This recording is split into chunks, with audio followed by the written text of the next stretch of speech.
Bana, tunafahamu kwamba jana ilikuwa ni finali ya AFCON 2025 na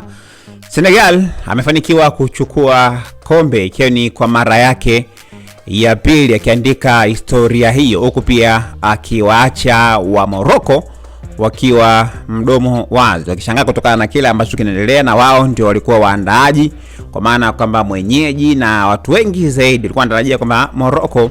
angechukua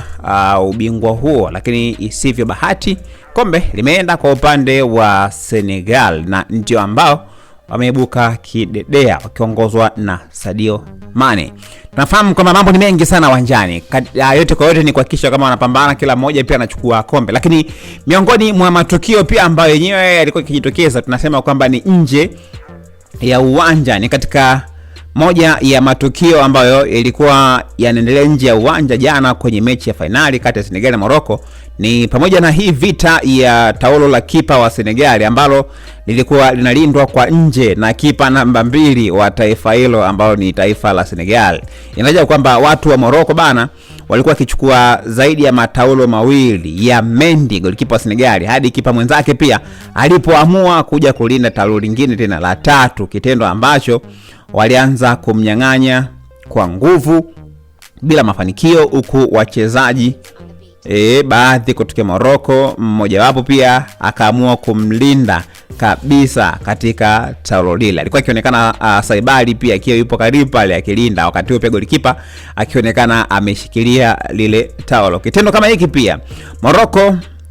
walikifanya kwa Nigeria pia kitu ambacho kimezua maswali kwa watu wengi zaidi, wakihisi pengine inawezekana kuna imani za kishirikina ambazo zilikuwa zikijitokeza pale wakati mechi pia ikiwa inaendelea. Imezua gumzo sana kupitia katika mitandao mbalimbali, kwa sababu katika wachezaji pia ambao walikuwa wakionekana hapo, Hakimi pia ni moja kati ya wachezaji ambao walikuwa wakionekana bana. So hii ni moja kati ya mechi ambayo visanga vilikuwa ni vingi sana, na kuna baadhi ya mashabiki pia walikuwa kimwambia Hakimi lete hilo taulo wakati mechi ikiwa inaendelea, na Hakimi akawa anawasikiliza pia akaitupa nje. Kumbe pia El Hadji Malik Diouf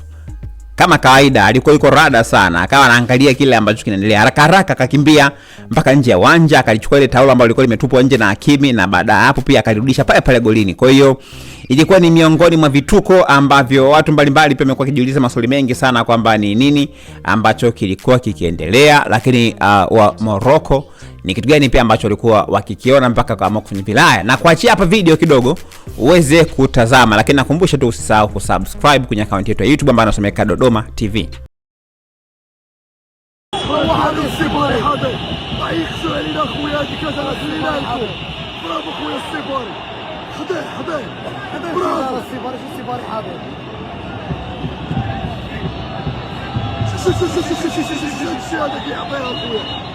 الجنايات اللي كيعطيها صاحبنا في الجنايات هذا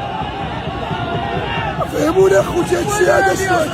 هادشي هذا شنو صاحبي هادشي هذا شنو هادشي هذا